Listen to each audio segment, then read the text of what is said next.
नमस्कार मित्रांनो, गुरुकुल ऑनलाईन या आमच्या यूट्यूब चॅनलवर तुमचे पुन्हा एकदा सहर्ष स्वागत आहे. यावेळी आम्ही तुमच्यासाठी घेऊन येत आहोत श्री रामरक्षा स्तोत्र. स्तोत्र म्हणजे देवतेचे स्तवन, म्हणजेच देवतेची स्तुती. ज्यावेळी ठराविक लयीत अन सुरात एखादे स्तोत्र म्हटले जाते, त्यावेळी त्या स्तोत्रातून एक विशिष्ट चैतन्यदायी शक्ती निर्माण होते. याकरता स्तोत्र एका विशिष्ट लयीत म्हणणेच आवश्यक आहे. त्यामुळे रामरक्षा स्तोत्र हे देखील मी तुम्हाला त्याच्या शब्दांबरोबरच त्याच्या लयीत कसे म्हणायचे हे दाखवणार आहे. रामरक्षा स्तोत्र हे महर्षी बुधकौशिक ऋषींनी लिहिले आहे. याच्यात रामाची स्तुती करण्यात आलेली आहे. रामरक्षा स्तोत्रामध्ये काही उच्चार विशिष्ट पद्धतीने करावे लागतात. त्यातले काही फरक तुम्हाला सांगतो. जसे श्री आणि श्री. श्री हा अगदी बरोबर उच्चार आहे आणि श्री यामध्ये श येत नसल्यामुळे हा चुकीचा उच्चार आहे. त्यामुळे जे कोणी श्री म्हणत असतील त्यांनी कृपया श्री म्हणण्याचा प्रयत्न करा. त्याचबरोबर मराठीमध्ये श आणि श अशी दोन अक्षरं आहेत. त्यातला श हा शहामृगाचा असतो, तर श हा षटकोणाचा श असतो. त्याच्यामुळे तुमच्या स्क्रीनवर जो काही शब्द तुम्हाला दिसेल त्याप्रमाणे तुम्ही म्हणण्याचा प्रयत्न करा आणि तुमच्या जिभेला तशी सवय लावा. श्री रामरक्षा स्तोत्र मंत्र. श्री गणेशाय नमः. अस्य श्री रामरक्षा स्तोत्रमंत्रस्य बुधकौशिक ऋषिः श्री सीतारामचंद्रो देवता. श्री गणेशाय नमः. अस्य श्री रामरक्षा स्तोत्रमंत्रस्य बुधकौशिक ऋषिः श्री सीतारामचंद्रो देवता. अनुष्ठुप छंदः सीता शक्ति श्रीमद्हनुमान कीलकम्. श्रीरामचंद्र प्रीत्यर्थे जपे विनियोगः. अनुष्टुप छंदः सीता शक्ति श्रीमद्हनुमान कीलकम्. श्रीरामचंद्र प्रीत्यर्थे जपे विनियोगः. अथ ध्यानं ध्यायेदाजानुबाहुं धृतशरधनुषं बद्धपद्मासनस्थम्. अथ ध्यानं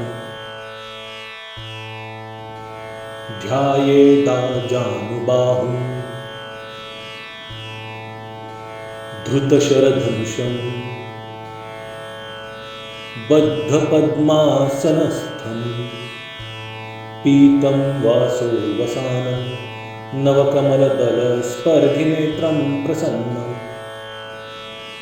पीतं वासो वसानं नवकमलदल स्पर्धिनेत्रं प्रसन्नं. वामाङ्कारूढ सीता मुखकमलमिलल्लोचनं नीरदाभं. वामाङ्कारूढ सीता मुखकमलमिलल्लोचनं नीरदाभं. नानालङ्कारदीप्तं दधतु जटामण्डनं रामचन्द्रम्. नानालङ्कारदीप्तं दधतमुरुजटा मण्डनं रामचन्द्रम्. इति ध्यानं चरितं रघुनाथस्य शतकोटिप्रविस्तरम् एकैकमक्षरं पुंसां महापातकनाशनम्. इति ध्यानं चरितं रघुनाथस्य शतकोटिप्रविस्तरम् एकैकमक्षरं पुंसां महापातकनाशनम् ध्यात्वा नीलोत्पलश्यामं रामं राजीवलोचनं जानकी लक्ष्मणोपेतं जटामुकुटमण्डितम् ध्यात्वा नीलोत्पलश्यामं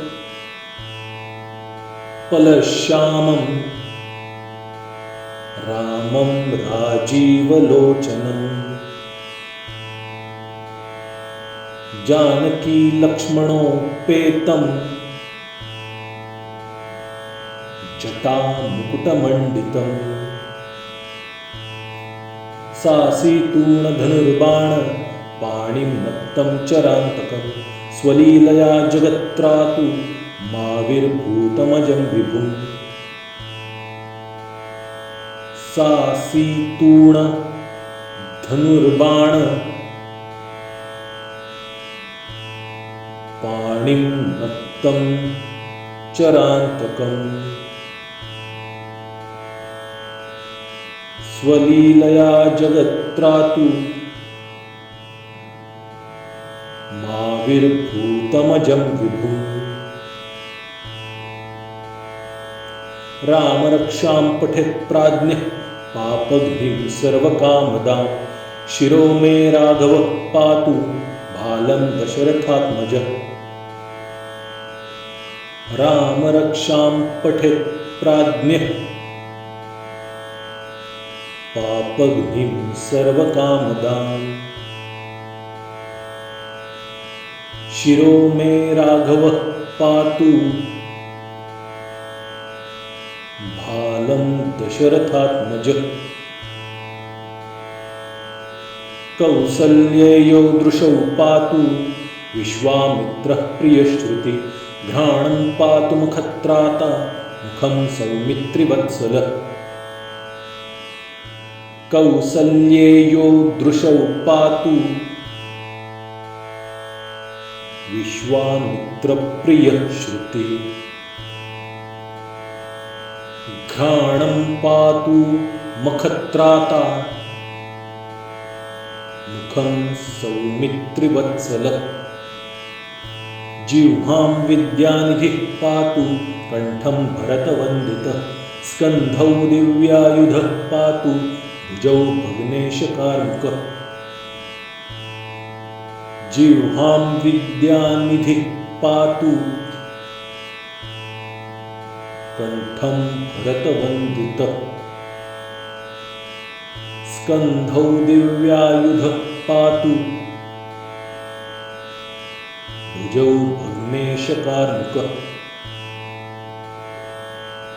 करौ सीतापतिः पातु हृदयं जामदग्न्यजित् मध्यं पातु खरध्वंसी नाभिं जाम्बवदाश्रयः करौ सीतापतिः पातु हृदयं जामदग्न्यजित् मध्यं पातु खरध्वंसी नाभिं जाम्बवदाश्रयः सुग्रीवेशः कटी पातु शक्तिनी हनुमत्प्रभु ऊरूरभुत्तमः पातु रक्षः कुलविनाशकृत् सुग्रीवेशः कटी पातु शक्तिनी हनुमत्प्रभु ऊरूरभुत्तमः पातु रक्षः कुलविनाशकृत् जानुनी सेतुकृत् पातु जङ्घे दशमुखान्तकः पादौ विभीषणः श्रीदः पातु रामोऽखिलं वपुः जानुनी सेतुकृत् पातु जङ्घे दशमुखान्तकः पादो बिभीषणश्रीदः पातु रामोऽखिलं वपुः। एतां रामबलोपेतां रक्ष्याम्यः सुकृती पठेत् सचिरायुः सुखी पुत्री विजयी विनयी भवेत्। एतां रामबलोपेतां रक्ष्याम्यः सुकृती पठेत् सचिरायुः सुखी पुत्री विजयी विनयी भवेत्। पातालभूतलौ व्योमचारिणश्छद्मचारिण न द्रष्टुमपि शक्तास्ते रक्षितं रामनामभिः। पातालभूतलौ व्योमचारिणश्छद्मचारिण न द्रष्टुमपि शक्तास्ते रक्षितं रामनामभिः। रामेति रामभद्रेति रामचन्द्रेति वा स्मरन् नरो न लिप्यते पापैर्मुक्तिं मुक्तिं च विन्दति। रामेति रामभद्रेति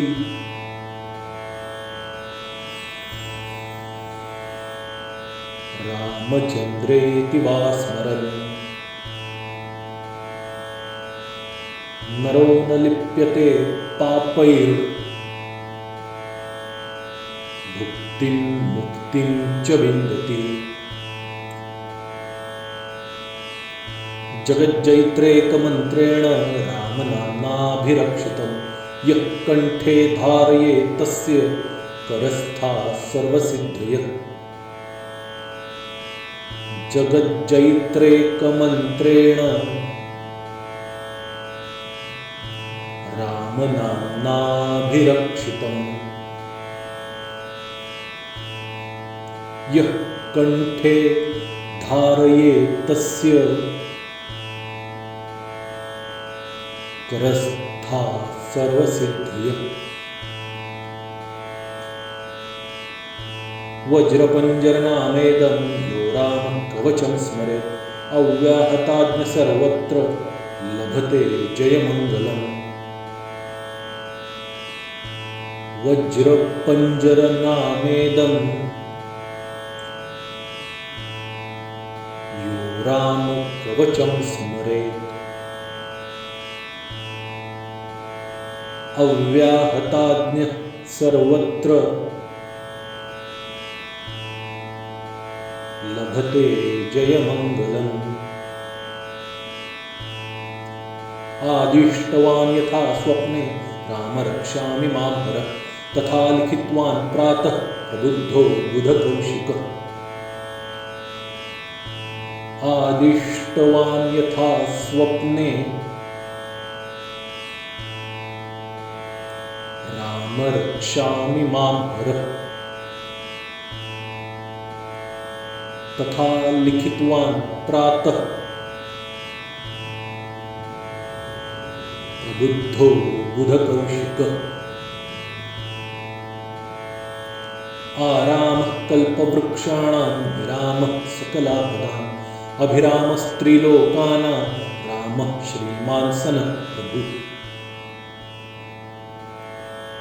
आरामः कल्पवृक्षाणां विरामः सकलापदाम् अभिरामस्त्रिलोकानां रामः श्रीमान् सनः प्रभुः। तरुणौ रूपसम्पन्नौ सुकुमारौ महाबलौ पुण्डरीकविशालाक्षौ चीरकृष्णाजिनाम्बरौ। तरुणौ रूपसम्पन्नौ सुकुमारौ महाबलौ पुण्डरीक विशालाक्षौ चीरकृष्णार्जुनाम्बरौ फलमूलाशिनौ दान्तौ तापसौ ब्रह्मचारिणौ पुत्रौ दशरथस्यैतौ भ्रातरौ रामलक्ष्मणौ फलमूलाशिनौ दान्तौ तापसौ ब्रह्मचारिणौ पुत्रौ दशरथस्यैतौ भ्रातरौ रामलक्ष्मणौ शरण्यौ सर्वसत्त्वानां श्रेष्ठौ सर्वधनुष्मतां रक्षः कुलनिहन्तारौ त्रायेत्तां नौ रघुत्तमौ शरण्यौ सर्वसत्त्वानां श्रेष्ठौ सर्वधनुष्मतां रक्षः कुलनिहन्तारौ त्रायेत्तां नौ रघुत्तमौ आतसज्जधनुषा विशुस्पृशा वक्षया शुभनिषङ्गसङ्गिनौ रक्षणाय मम रामलक्ष्मणा वक्रतः पथि सदैव गच्छताम् आतसज्जधनुषा विशुस्पृशा वक्षया शुभनिषङ्गसङ्गिनौ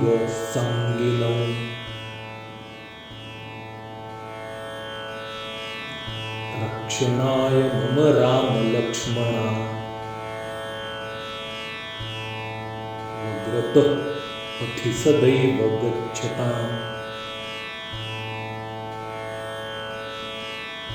सन्नद्धः कवची खड्गी चापबाणोधरोरिवा गच्छन्मनरथोऽस्माकं रामः पातु स लक्ष्मणः सन्नद्धः कवची खड्गी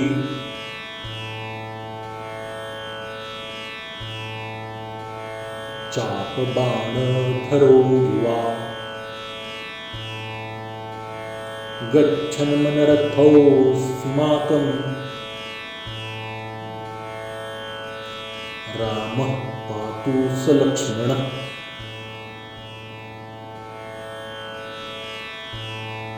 रामो दाशरथिः शूरो लक्ष्मणानुचरो बली काकुत्स्थः पुरुषः पूर्णः कौसल्येयो रघुत्तमः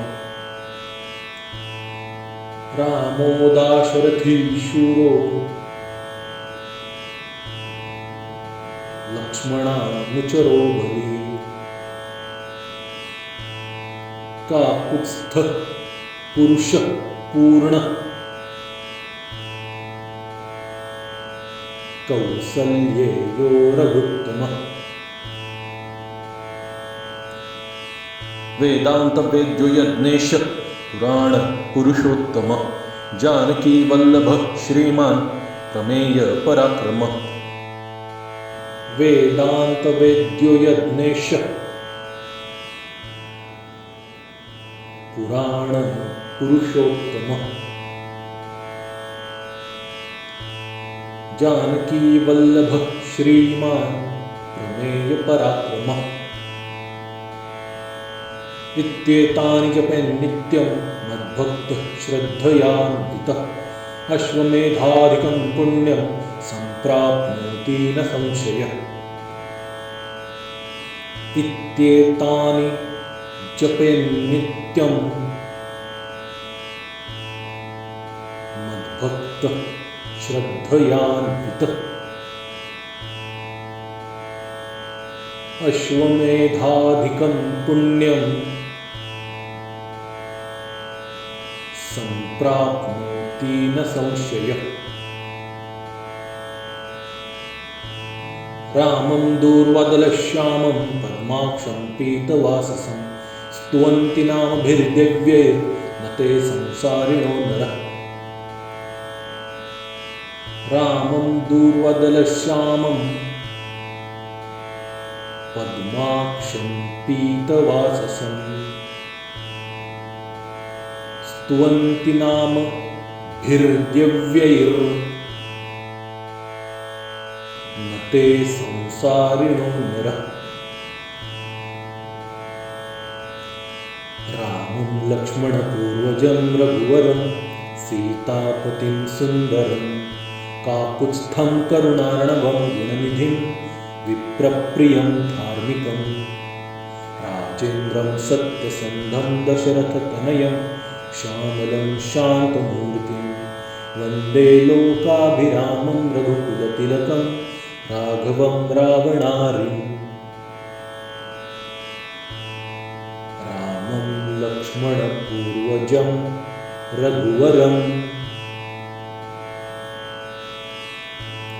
सीतापतिं सुन्दरं काकुत्स्थं करुणार्णवं गुणनिधिं विप्रप्रियं धार्मिकं राजेन्द्रं सत्यसन्धं दशरथतनयं श्यामलं शान्तमूर्तिं वन्दे लोकाभिरामं रघुकुलतिलकं राघवं रावणारिम्। रामाय रामभद्राय रामचन्द्राय वेधसे रघुनाथाय नाथाय सीताय पतये नमः। रामाय रामभद्राय रामचन्द्राय वेधसे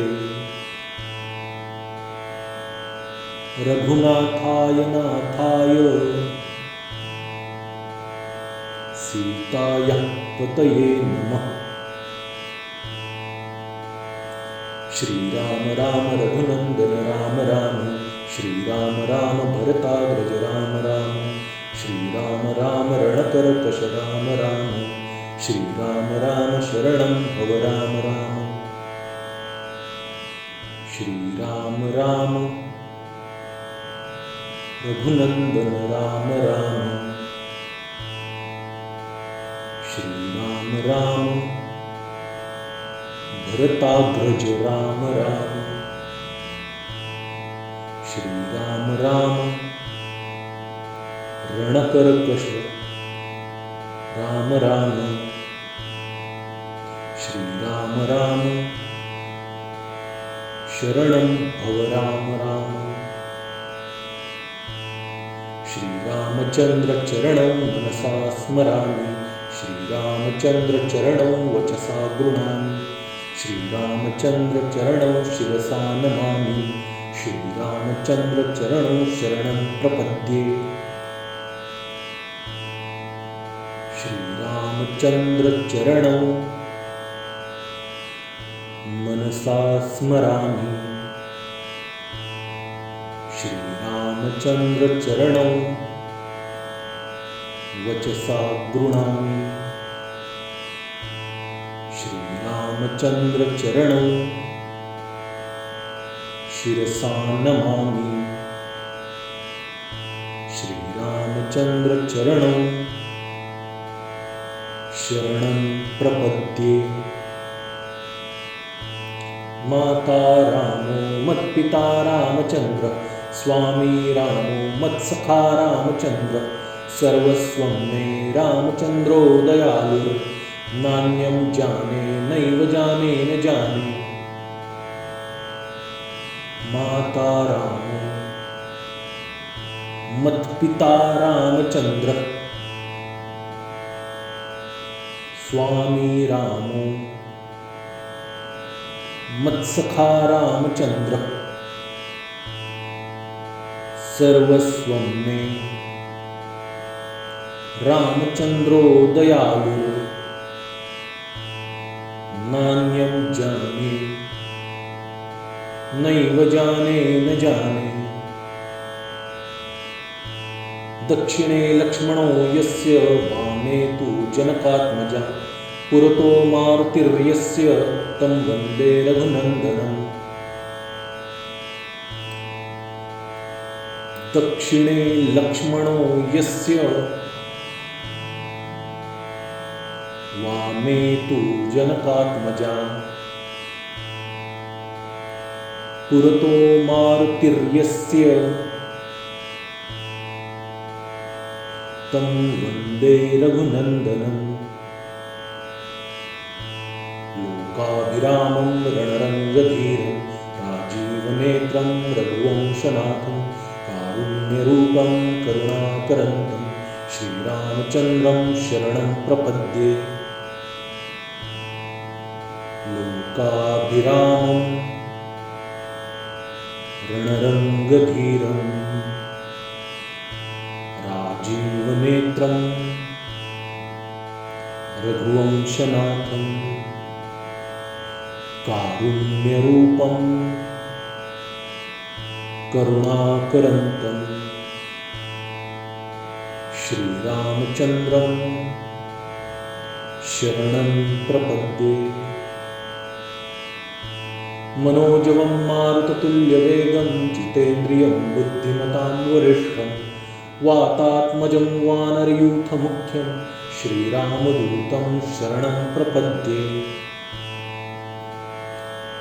मनोजवं मारुततुल्यवेगं जितेन्द्रियं बुद्धिमतां वरिष्ठं वातात्मजं वानरयूथमुख्यं श्रीरामदूतं शरणं प्रपद्ये। कूजन्तं राम रामेति मधुरं मधुराक्षरम् आरुह्य कविताशाखां वन्दे वाल्मीकिकोकिलम्। कूजन्तं राम रामेति मधुरं मधुराक्षरम् आरुह्य कविताशाखां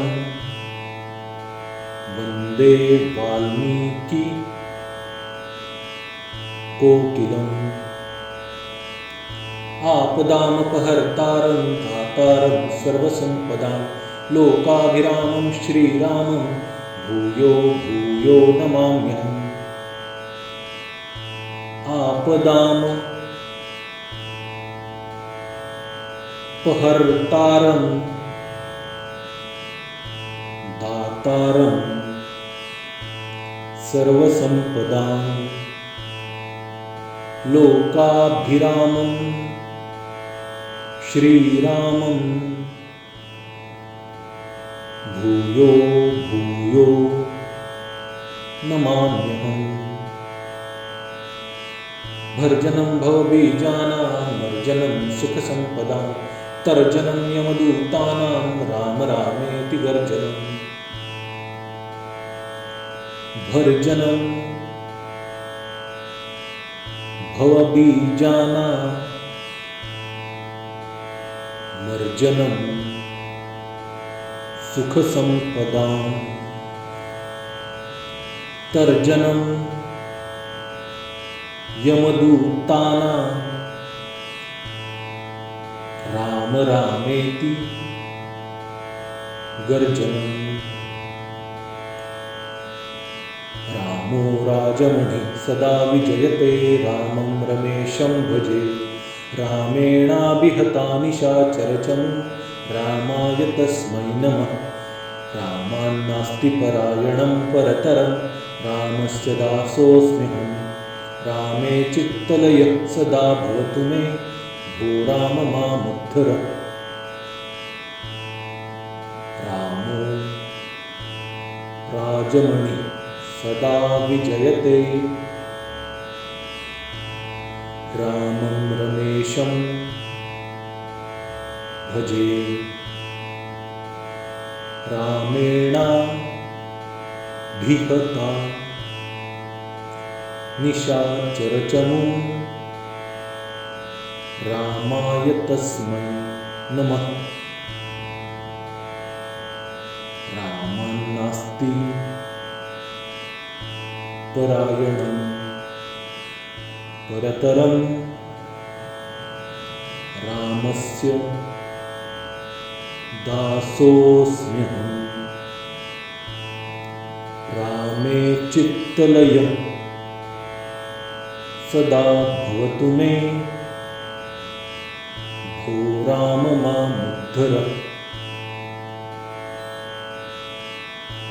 राम रामेति रामेति रमे रामे मनोरमे, सहस्रनाम तत्तुल्यं राम नाम वरानने।